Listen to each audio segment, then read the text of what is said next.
السلام عليكم إخواني وأخواتاتي المحسنين داخل الوطن وخارج الوطن.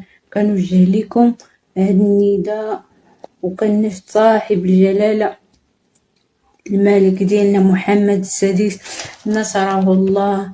أنا مريضة بهذا المرض مدة 32 عام، وأنا كنعاني بزاف، عشت حياتي كلها عذاب، محتاجة مساعدة. ما كنقدرش نخرج في البرد وفي الشمس، وما كنقدرش نخدم به اي خدمه كيف ما بغات تكون. هذا المرض انا عارفه ما عندوش العلاج.